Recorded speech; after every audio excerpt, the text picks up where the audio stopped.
What up mga pointers? So aking mga solid subscribers. So ito, sobrang dami nag-request nito, no? Sinabi ko lang na comment kayo down below kung sino gusto niyo i-request niyo, no? Pero grabe, binomba niyo ako ng request dito kay Jeremy, no? Sabi nila si Jeremy daw yung yung main dancer, no? Correct me if I'm wrong, siya raw yung main dancer, And may kita natin kung paano mag-perform ang main dancer ng Horizon, no? And did not may kita yung kakayahan niya. Napiyok ako. Let's go. Did not may kita yung kakayahan niya, yung abilities niya, and kung ano yung mga limits niya, and kung ano mga sasuggest ko sa kanya, or kung ano mga dapat niyang i-improve, or kung ano yung mga positive feedbacks ko regarding sa kanya. And ayoko nang patagalin pa, pero syempre, considering na siya yung main dancer, I think solid itong papanodan. So without further ado, let's all watch this. Let's go!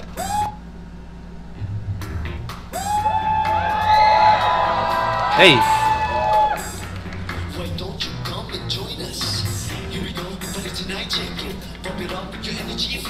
Nice!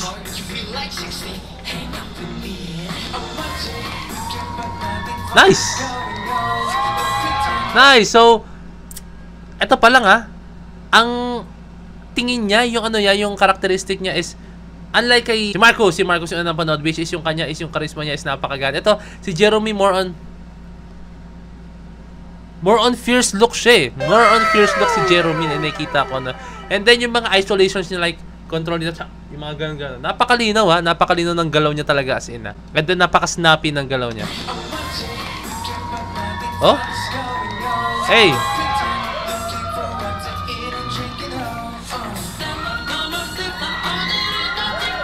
Nice!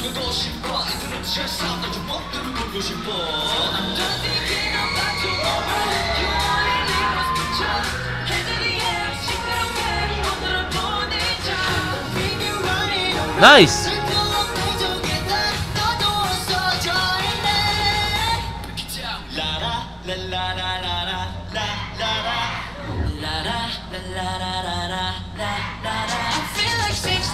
Damn, Jeremy, grabe yung confidence nitong batang to. Grabe yung confidence niya as in, promise. Hindi man siya sobrang more on facial expressions, like magpo-project na sobrang yung mga ganun. Pero sobrang grabe yung galaw niya talaga. Kumbaga yung galaw lang niya, yung movements niya, enough na para ma-prove kung ano yung siya talaga. Hindi na kailangan kung anong facial expressions.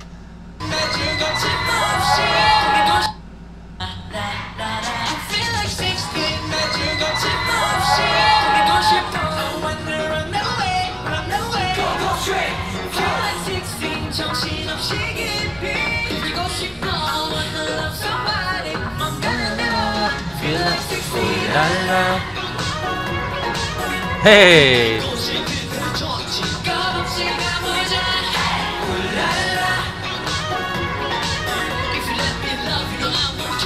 Nice!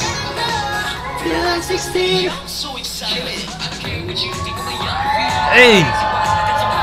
Hey!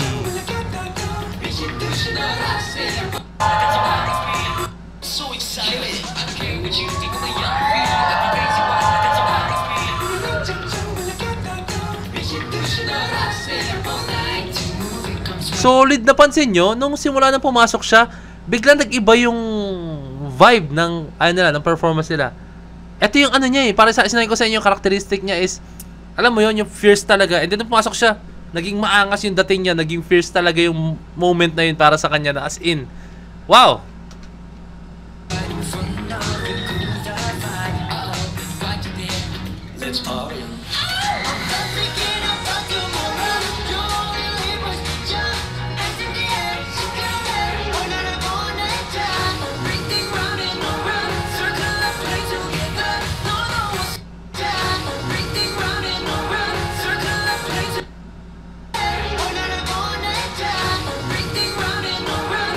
Oh, dito may kita mo yung core niya, ang upper body strength niya, no? Unlike kay kahapon, di ba napansin natin kay Marcos, gumagano'n siya.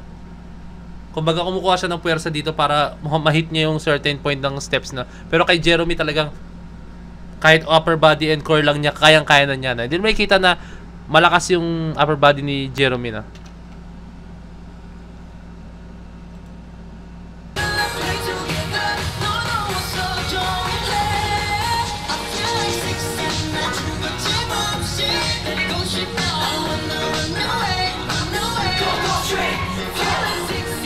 Ang buo niya gumalaw, solid, promise. Feel like 16, lala. Ayan, ngumingiti-ngiti na siya. Pero hindi pa rin maalis yung pagka-pierce niya.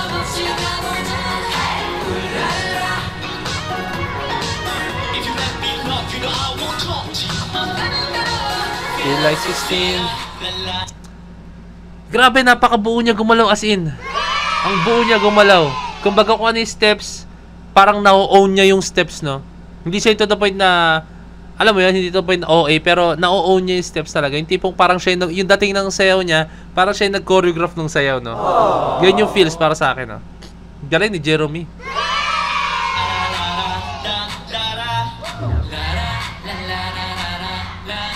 Grabe yung ano, yung snappy movements niya, yung sharpness. Woo! Hey!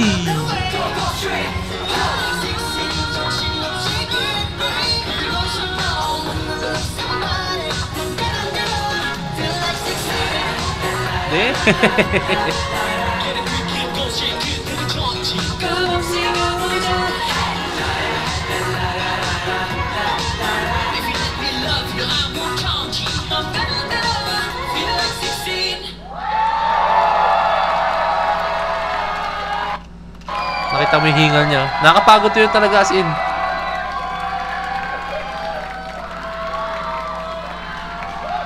And that's it. Thumbnail. Let's go, no? Ewan ko, pero wala akong masabi as in. Napakagaling ni Jerome. Come on, bros. Ang galing ni Jerome as in, no? Wala akong masabi na something na dapat niyang i-improve based dun sa sayaw niya. No? Siyempre, months of training niya ginawa yun eh. Pero based sa sayaw niya na yun. Doon tayo nag-base sa sayaw niya. Hindi yung sa as a whole performance niya. Like sayaw niya dito sa ibang sayaw. No?